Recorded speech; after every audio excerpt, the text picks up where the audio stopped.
समय अपना चक्र घुमाता रहा। वराह अवतार के बाद पृथ्वी को तो उद्धार मिल गया, पर असुरों का अहंकार अभी शांत नहीं हुआ था। हिरण्याक्ष के वध के बाद उसका बड़ा भाई हिरण्यकश्यपु क्रोध और शोक से जल उठा। उसकी आंखों में सिर्फ एक ही आग थी, प्रतिशोध की आग। हिरण्याक्ष मेरे भाई, जिस विष्णु ने तुझे मारा, मैं उसका नामो निशान इस संसार से मिटा दूंगा। देवता सोचते हैं वो जीत गए, पर अब मेरी बारी है। मैं तपस्या करूंगा, इतनी भयंकर तपस्या स्वयं सृष्टि का निर्माता मुझे वरदान देने पर मजबूर हो जाए। उसने तय कर लिया, वो अमर बनेगा। हिरण्यकश्यपु पहाड़ की चोटी पर पहुंचा और बोला, जब तक मैं अमर नहीं हो जाता, तब तक मैं इस शरीर को विश्राम नहीं दूंगा। इतना कहकर वह घोर तपस्या में बैठ गया। वर्ष, दशक और युग बीत गए। उसका शरीर हड्डियों का ढांचा बन गया, पर उसका संकल्प और भी कठोर होता गया। जब असुरराज हिरण्यकश्यपु कठोर तपस्या में लीन था, तब देवताओं ने उसकी पत्नी कयाधु को बंदी बना लिया।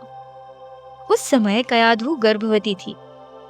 देवता उसे अपने साथ ले जा रहे थे, पर रास्ते में नारद ऋषि ने उन्हें रोक लिया। नारद मुनि बोले, ये नारी पापिनी नहीं है, इसके गर्भ में एक महान भक्त जन्म लेने वाला है।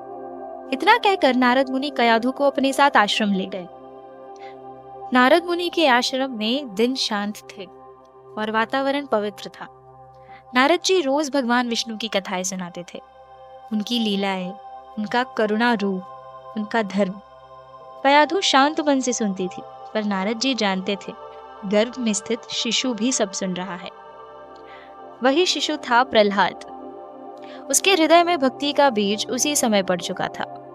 और वहां दूसरी ओर आखिरकार हिरण्यकश्यपु की तपस्या से ब्रह्मा जी विचलित हो उठे। ब्रह्मा जी प्रकट हुए और बोले, वत्स, वरदान मांगो। प्रभु, मुझे ऐसा वरदान दीजिए जिससे मेरी मृत्यु संभव ही ना हो। ना मैं दिन में मरूं, ना रात में, न घर के अंदर, ना घर के बाहर, ना पृथ्वी पर, ना आसमान में, ना मनुष्य से, ना पशु से, ना शस्त्र से, ना अस्त्र से, ना देव से, ना असुर से। ये सुनकर ब्रह्मा जी चिंतित हो गए, किंतु उनके पास तथास्तु कहने अतिरिक्त और कोई मार्ग नहीं था। और उसी क्षण हिरण्याक्ष गरज कर बोला, मुझे मारने वाला इस त्रिलोक में कोई नहीं। हिरण्यकश्यपु ने स्वर्ग पर आक्रमण किया, इंद्र को भगा दिया और घोषणा कर दी, आज से इस राज्य में विष्णु का नाम लेना मना है। जो मेरी पूजा करेगा वही जीवित रहेगा। जो विष्णु का भक्त होगा वो मेरा शत्रु होगा। याद रखना, अब भगवान सिर्फ एक है, हिरण्यकश्यपु। लोगों को मजबूर किया गया कि वो विष्णु का नाम लेना छोड़ दे, पर अधर्म के बीच एक प्रकाश का दीपक जल उठा। हिरण्यकश्यपु के घर जन्म हुआ एक पुत्र का, प्रहलाद। पर प्रहलाद का हृदय राजगद्दी से नहीं, भक्ति से भरा था। उसके होठों पर हर समय एक ही नाम था, श्री हरि विष्णु का।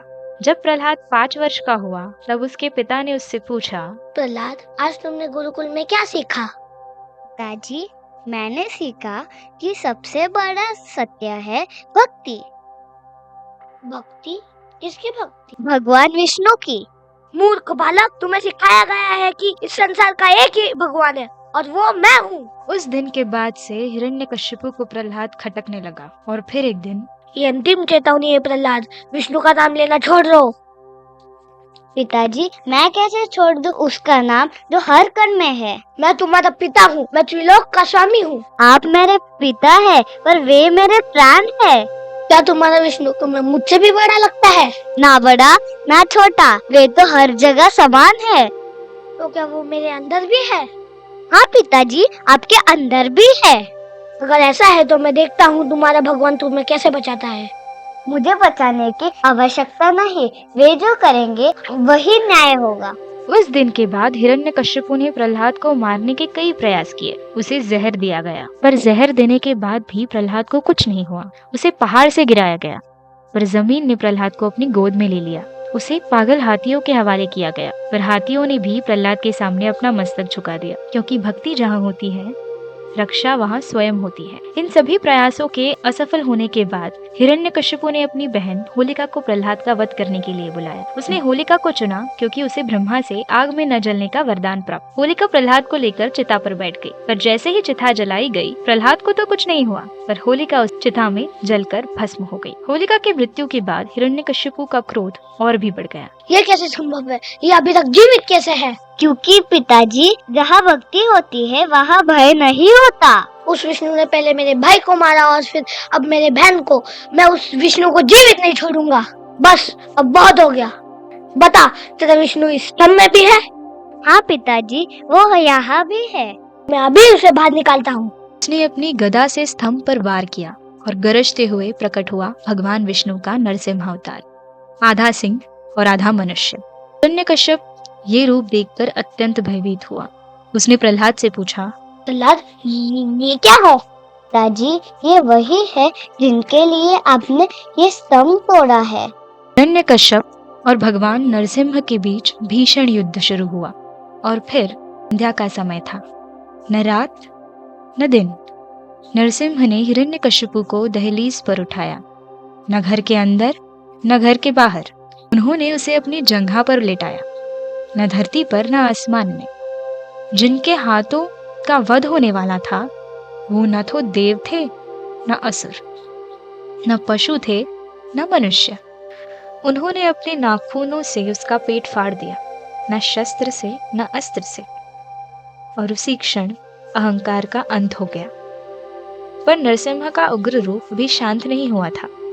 यह देखकर छोटे से प्रहलाद आगे बढ़े।